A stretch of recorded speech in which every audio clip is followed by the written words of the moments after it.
Je dois avouer que l'annonce de Monster Hunter m'a plutôt hypé. Avoir Mila Jovovich, Tony Jaa et Ron Perlman dans le même film annonçait de l'épique et de la badasserie. À la première bande-annonce, je me disais que le film avait vraiment du potentiel, mais après son visionnage, ma hype est retombée comme une grosse bouse d'herbivore préhistorique. Déjà, je ne connais pas du tout le jeu vidéo dont est adapté le film, donc je ne saurais trop dire si l'adaptation est fidèle ou pas. Quoi qu'il en soit, ce film est vraiment mal foutu. Dans les bons côtés, je noterai les décors plutôt réussis et les effets visuels franchement cool, et la musique aussi, qui est somme toute plutôt sympa. Quand le film se réveille, ce qu'il nous propose est plutôt chouette. Le scénario en lui-même n'est pas mauvais, mais il est juste mou du genou. Tout ça manque de piquant et de force. Mais le souci vient surtout de la réalisation qui est franchement pas terrible pour moi.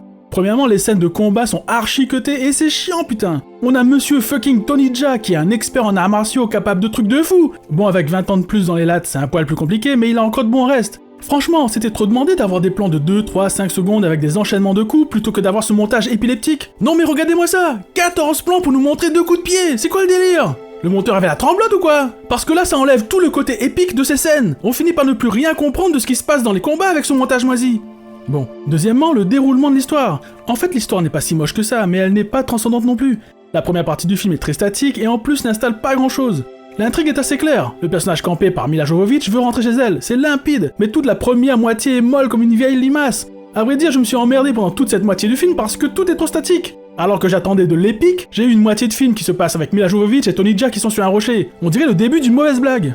Par contre, j'ai trouvé que visuellement les monstres étaient assez réalistes dans leur rendu, mais leur design n'est franchement pas crédible pour ce qu'ils sont capables de faire. Bon, je ne jugerai pas le film là-dessus car ils ont essayé de coller au maximum aux jeux vidéo. Et enfin, dans la deuxième partie, le tout bouge un peu. On espère que le film se réveille et commence à nous montrer un peu plus l'univers, parce qu'on est quand même là pour ça. Alors, c'est le cas, mais ça arrive au dernier tiers du film à 30 minutes de la fin, c'est trop tard. Il n'y a plus assez de temps pour développer de nouveaux persos, surtout qu'ils nous en foutent toute une tripotée. Si on n'est pas un aficionado du jeu comme moi par exemple, on pipe que dalle à leur univers, c'est quoi ce bordel? Surtout que Ron Perlman a vraiment la moumoute la plus bidon de l'histoire des moumoutes. Non mais sérieux, il l'a piqué à qui? Patrick Juvet? Où sont les femmes? Non, parce qu'il faut préciser que Ron Perlman, avec sa moumoute King jouait là, il incarne ce perso-là.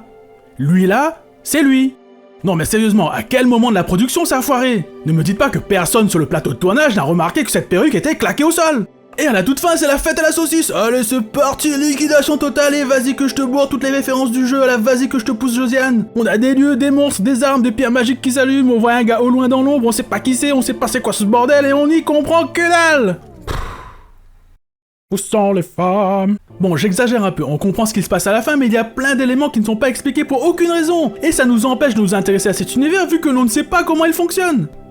Bon, il y a quand même une scène assez sympa au milieu du film, qui d'ailleurs ressemble fort à Jurassic Park, et qui nous montre un peu plus de cet univers, mais qui dure 2 secondes et demie. J'aurais aimé que tout le film soit comme ça, parce que bon, une première partie hyper statique, une deuxième où on nous fout 14 persos pas développés, et une dernière partie hyper rapide et en plus pas expliquée, c'est quoi le truc? C'est une nouvelle franchise de film ou une cinématique Xbox de 1h40 pour le prochain Monster Hunter? Où sont... Ah, mais ta gueule. Bon, vous l'aurez compris, Monster Hunter ne casse pas des briques à un canard préhistorique, mais il essaye de faire de son mieux avec un budget serré. Bien qu'il soit plutôt bon visuellement, l'histoire manque de consistance à mon sens pour accrocher totalement et donner envie d'en voir plus. De plus, le film commence à se réveiller 30 minutes avant la fin, et il est obligé de tout rusher en expliquant l'univers à moitié. Pas de quoi créer la hype pour une éventuelle suite. Pourtant, j'espère qu'il y aura un deuxième film bien mieux foutu qui développe un peu plus l'univers parce que là c'est vraiment trop juste. Bref, je vous le conseille si vous aimez quand Mila Jovovich fait des trucs complètement invraisemblables comme faire du rodéo sur une bestiole de 15 mètres de haut, ou si vous aimez les épées épaisses comme des poutres de charpente mais qui coupent tout comme des lames de rasoir.